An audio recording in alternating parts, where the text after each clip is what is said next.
नमस्ते दोस्तों। महाकवि कालिदास की अमर कृति शकुंतला के बाद आज मैं आपको उनकी एक और डिलाइटफुल, मनमोहक और कम प्रसिद्ध लेकिन उतनी ही खूबसूरत प्रेम कहानी सुनाऊंगी। मालविका अग्निमित्रम। मालविका और अग्निमित्र की कहानी। यह कहानी है एक राजा के प्रेम, एक साधारण नर्तकी के रहस्यमय अतीत और नियति के खेल की।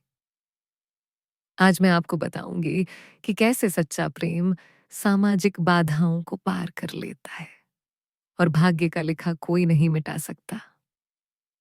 एक समय की बात है, विदर्भ नगरी पर अग्निमित्र नाम के एक प्रतापी राजा राज करते थे। वे बहुत ही कला प्रेमी और न्यायप्रिय शासक थे। उनकी पटरानी धारिणी थी। एक बार राजा अग्निमित्र ने अपनी रानी के महल में एक ऐसी लड़की को देखा जिसने उनका मन मोह लिया। उसका नाम था मालविका। वह रानी की एक साधारण सी सेविका थी, लेकिन उसकी सुंदरता और नृत्य कला अद्वितीय थी। राजा मालविका पर मुग्ध हो गए और उनसे प्रेम करने लगे।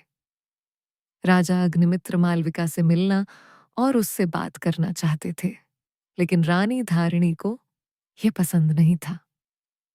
रानी जानती थी कि राजा मालविका के प्रति आकर्षित हो रहे हैं, इसलिए उन्होंने मालविका को अपनी नजरों के सामने रखा और उसे राजा से दूर रखने की कोशिश की।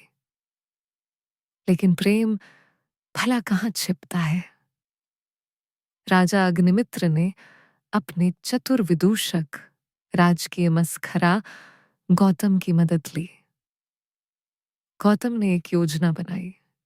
उसने रानी से कहा कि वह एक नृत्य प्रतियोगिता का आयोजन करे, जिसमें मालविका को भी अपनी कला का प्रदर्शन करने का मौका मिले। रानी मान गई। नृत्य प्रतियोगिता में मालविका ने ऐसा अद्भुत प्रदर्शन किया कि राजा अग्निमित्र और भी ज्यादा प्रभावित हो गए। उनकी भावनाएं और गहरी हो गई। रानी अब भी मालविका और राजा के बीच बढ़ती नजदीकियों से परेशान थी।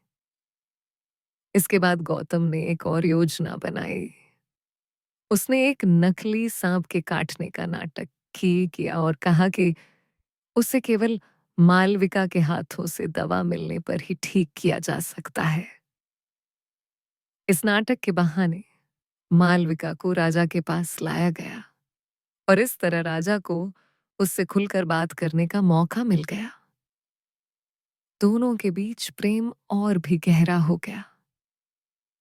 रानी धारिणी अब भी मालविका को स्वीकार नहीं कर पा रही थी। उन्होंने मालविका को एक गुप्त तहखाने में बंद करवा दिया ताकि वह राजा से मिल न सके। लेकिन भाग्य को कुछ और ही मंजूर था। तभी विदर्भ से कुछ लोग राजा के दरबार में आए। उन्होंने बताया कि मालविका दरअसल एक साधारण सेविका नहीं, बल्कि एक राजकुमार की बहन है। उनका राज्य शत्रु द्वारा जीत लिया गया था और अपनी जान बचाने के लिए मालविका को सेविका के रूप में यहाँ भेजा गया था। वह अपने राज्य की राजकुमारी थी। जब मालविका की असली पहचान सामने आई तो रानी धारिणी को अपनी गलती का एहसास हुआ। उन्हें समझ आ गया कि मालविका एक साधारण लड़की नहीं, बल्कि शाही परिवार की थी और राजा का प्रेम उचित था। उन्होंने मालविका को स्वीकार कर लिया और इस तरह मालविका और राजा अग्निमित्र का विवाह हुआ। उनका प्रेम सामाजिक बाधाओं और रानी के विरोध के बावजूद सफल हुआ। मालविका रानी बनी और अपने पति के साथ खुशी खुशी रहने लगी। बहनों और भाइयों, मालविका अग्निमित्रम की कहानी से हमें क्या सीख मिलती है? पहली सीख, सच्चा प्रेम कोई सामाजिक बंधन नहीं देखता।